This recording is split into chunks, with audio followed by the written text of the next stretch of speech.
The room went silent when Dutch Schultz pulled the gun.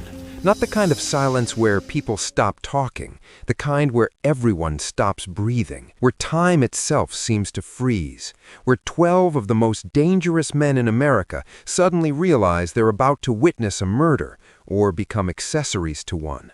It was October 15th, 1935, the Waldorf Astoria Hotel, New York City, the Commission's first official meeting since Lucky Luciano had founded it 4 years earlier. 5 families, 12 bosses, all gathered in a smoke-filled suite to discuss the future of organized crime in America. The topic?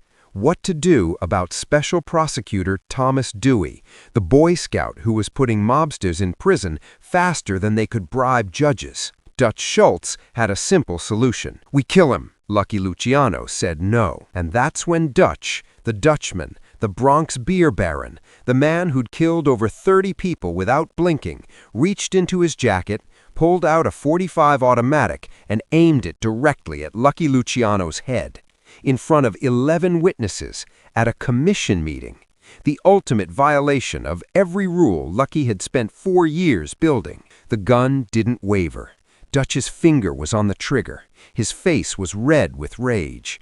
"You're telling me no? You, some punk from the Lower East Side?" Lucky didn't move, didn't flinch, just looked at Dutch with those cold, calculating eyes and said something that made Dutch Schultz, the man who'd never backed down from anyone, lower his gun and beg for mercy. What Lucky said in that moment didn't just save his life, it changed the commission forever. To understand why Dutch Schultz pulled the gun on Lucky Luciano, you need to understand what Thomas Dewey was doing to organized crime in 1935. Thomas Edmund Dewey was 33 years old, a Republican prosecutor with political ambitions and an incorruptible reputation. He'd been appointed special prosecutor for New York County with one mandate: clean up organized crime. And he was actually doing it. Dewey didn't play by the old rules. You couldn't bribe him, you couldn't intimidate him, you couldn't make him look the other way. He built cases methodically, flipped witnesses, followed the money. Within 18 months, he'd secured convictions against 3 major mob figures and was building cases against a dozen more. For the old-school bosses like Dutch Schultz, this was unprecedented. In the old days, you had problems with prosecutors, you paid them off or you scared them off. Simple. But Dewey was different. He was a crusader, and crusaders don't scare easy. Dutch Schultz was feeling the pressure more than anyone. Dewey had been investigating Dutch's numbers racket in Harlem for months. He had witnesses, he had ledgers, he had enough evidence to put Dutch away for 20 years. Dutch knew what prison meant for a man like him. He'd seen bosses go in strong and come out broken. He was 43 years old. 20 years meant he'd die behind bars. So Dutch decided to solve the problem the only way he knew how: kill Thomas Dewey. Make it look like a robbery. Some punk catches the prosecutor walking to his car. Boom, problem solved. But there was a complication: the commission. Lucky Luciano had founded the commission in 1931 after ending the Castellamares War. The idea was simple but revolutionary. 5 families, equal votes, disputes settled through discussion instead of bullets. No more boss of bosses, no more blood feuds that lasted generations. The commission had rules, and one of those rules, maybe the most important one, was that you didn't make moves that brought heat on all the families. You didn't do anything that would wake up the federal government and bring them crashing down on the entire organization. Killing a special prosecutor? That was the definition of heat. But Dutch didn't care about rules. He'd never liked the commission anyway. Too much talking, too much democracy. In his day, bosses made decisions and soldiers followed orders. End of story. So, on October 15th, 1935, Dutch called an emergency commission meeting. He wanted approval to kill Dewey. Not because he needed permission, Dutch Schultz didn't ask permission, but because he was smart enough to know that if he acted alone and things went sideways, the other families might throw him to the wolves. Better to get them on record supporting the hit. That way they were all complicit, all in it together. The meeting was set for 10 p.m. at the Waldorf Astoria, Suite 39C, neutral territory. The meeting started civilly enough. 12 men around a large conference table. Cigars, whiskey, the pretense of civilization masking the violence that had built all their fortunes. Lucky Luciano sat at the head of the table, not because he was the boss. The commission didn't have a boss, but because everyone recognized him as the architect of this system, the visionary. To Lucky's right, Meyer Lansky, his closest advisor. To his left, Frank Costello, the political fixer. Around the table, Joe Bonanno, Tommy Lucchese, Joe Profacci, Albert Anastasia, Vito Genovese, and others whose names carried weight in the underworld. And at the far end, sitting alone, isolated by his own volatility, Dutch Schultz. Dutch got right to the point. Dewey's a problem. He's building cases against half the men in this room.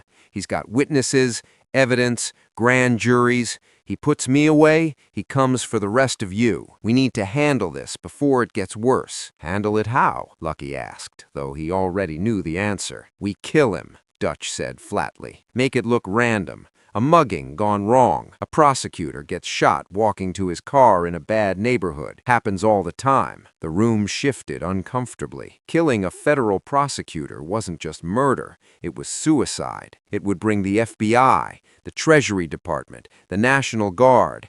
Every law enforcement agency in the country would come down on organized crime with a fury they'd never seen. Lucky leaned forward. Dutch, let me ask you something. You kill Dewey. What happens next? The heat dies down. We go back to business. No, Lucky said quietly. The heat multiplies. They send 20 prosecutors. 50. They don't stop until every man in this room is in prison or dead. You don't kill federal prosecutors, Dutch. It's the one line we don't cross. It's the one line you don't cross, Dutch shot back, because you're soft. You think we can negotiate with these people? You think we can vote our way out of problems? This is war, Luciano. And in war, you kill the enemy. Meyer Lansky spoke up. Dutch, Lucky's right. Killing Dewey would be a disaster. We'd have every cop, every Fed, every badge in America hunting us. It's not worth it. Not worth it. Dutch's voice rose. Easy for you to say, Meyer. Dewey's not building a case against you. He's coming for me. And when he gets me, he's coming for all of you. So I'm asking this commission, do we act like men or do we roll over like dogs? Lucky called for a vote. All in favor of authorizing action against Thomas Dewey, raise your hand. Dutch's hand shot up. Nobody else moved. All opposed. 11 hands went up. Every man except Dutch. Motion fails, Lucky said. We don't touch Dewey. Find another way, Dutch. Flee the jurisdiction. Take a vacation in Europe, but you don't kill a federal prosecutor. And that's when Dutch Schultz snapped. Dutch stood up so fast his chair clattered backward. His face was crimson. Veins bulged in his neck. His hands were shaking, not from fear, but from rage. You're telling me no? Dutch's voice echoed through the suite. Me? I built my empire while you were stealing bread in Little Italy, Luciano. I earned my place in this city, and now you think you can tell me what I can and can't do? The commission voted, Lucky said calmly. 11-1. That's how this works. Fuck your commission. Dutch's hand moved toward his jacket. You know what your problem is, Lucky? You forgot where you came from. You forgot that this business is built on blood, not votes. Meyer started to stand. Dutch, calm down. Sit down, Meyer, Dutch barked. His hand disappeared inside his jacket. The room tensed. Every man at that table was armed. Most had killed before. They all knew what was about to happen. Dutch pulled out a .45 automatic, cocked it, aimed it directly at Lucky Luciano's head. 3 feet away, point-blank range, impossible to miss. The silence was absolute. Not a breath, not a movement. Just 12 men frozen in time, watching to see if the commission, Lucky's great experiment in organized crime, would end with a bullet through its founder's skull. Dutch's finger was on the trigger. His hand steadied. The shaking rage solidified into cold murder. Here's my vote. Dutch said quietly. Lucky Luciano didn't reach for a gun, didn't call for help, didn't even lean back in his chair. He just looked at Dutch Schultz with those cold, calculating eyes, the same eyes that had stared down Salvatore Maranzano before ordering his execution, the same eyes that had built an empire while most men were still figuring out which street corner to work, and spoke. "You pull that trigger, Dutch, and you better kill every man in this room." Dutch's eyes flickered with confusion. Lucky continued, his voice quiet but carrying the weight of absolute certainty. "The second I'm dead, you've got 11 enemies, 11 families, 11 organizations that will spend every dollar they have, call in every favor, sacrifice every soldier to make sure you die screaming. They work for me," Dutch snarled, but his voice cracked slightly. "They work for the commission," Lucky corrected. "That's the whole point. No one man is bigger than the organization. Not me, not you. You kill me, you're not killing a boss, you're killing the system. And systems don't die with one bullet." Meyer Lansky spoke up, his voice steady. "Put it down, Dutch. You're not thinking clearly." "I'm thinking perfectly clear," Dutch said, but his gun hand wavered slightly. "You all think Lucky's so smart, but he's leading you off a cliff. Dewey's gonna put us all away, and Lucky wants us to sit here and take it." "No, I want us to be smart. You kill Dewey, the government destroys all of us. You kill me, these men destroy you. Either way, you lose. The question is whether you're smart enough to see it." "I built my empire by not backing down," Dutch said, "and you'll die the same way. Is that what you want, Dutch? You want to be remembered as the man who was so stupid, so short-sighted, that he destroyed everything we built because he was too proud to listen to reason?" The gun shook in Dutch's hand, not from weakness, from the terrible realization that Lucky was right. If Dutch pulled that trigger, he was a dead man. Even if he killed Lucky, even if he somehow killed every man in this room, the organization wouldn't forgive it. The families wouldn't forget. He'd be hunted for the rest of his short, terrified life. And for what? So he could prove he was tougher than a vote? Dutch Schultz stood there, gun raised, finger on the trigger, staring at Lucky Luciano. 30 seconds passed. Might as well have been 30 hours. And then, slowly, Dutch lowered the gun. He didn't holster it, just lowered it, let it hang at his side like a forgotten toy. "You're making a mistake," Dutch said, his voice hollow now, empty of the rage that had filled it moments before. "Dewey's gonna bury us all." "Maybe," Lucky said, "but we'll face it together, as a commission, the way it's supposed to work." Dutch looked around the table at the 11 men who'd voted against him, men he'd worked with, men he'd fought beside, men who would kill him without hesitation if he crossed the line Lucky had drawn. "I want it on record," Dutch said quietly.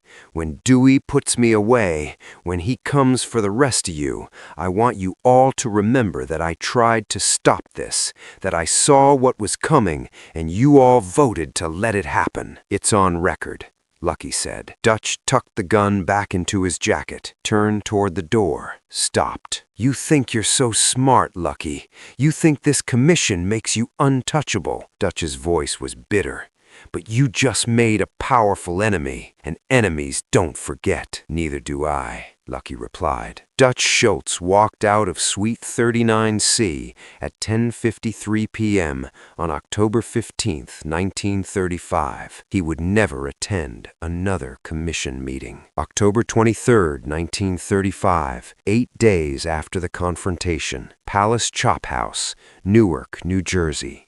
Dutch Schultz was in the bathroom washing his hands when 2 men walked into the restaurant with shotguns. They killed Dutch's bodyguard first, then his accountant, then his enforcer. Then they waited. When Dutch came out of the bathroom, they shot him twice in the stomach and once in the chest. He'd die 22 hours later in the hospital, delirious with fever. His last words, a rambling, incoherent mess that police stenographers would transcribe and scholars would puzzle over for decades. The commission never officially acknowledged ordering the hit, but everyone knew Dutch had crossed a line. Not by pulling a gun on Lucky, men pulled guns all the time in this business, but by threatening the system itself, by showing he valued his pride over the organization. The commission couldn't let that stand. Thomas Dewey continued his prosecutions.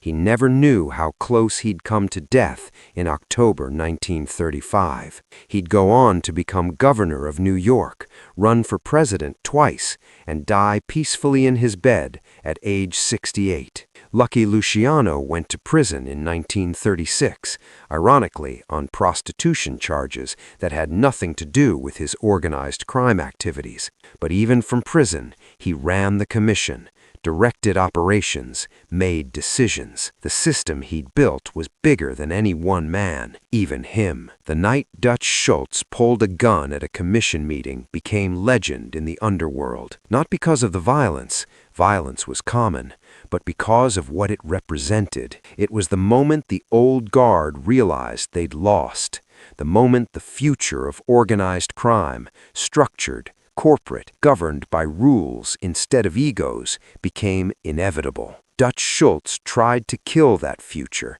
with a .45 automatic. The future killed him with 2 shotguns in a Newark chop house. And Lucky Luciano, he went back to building his empire, one vote at a time.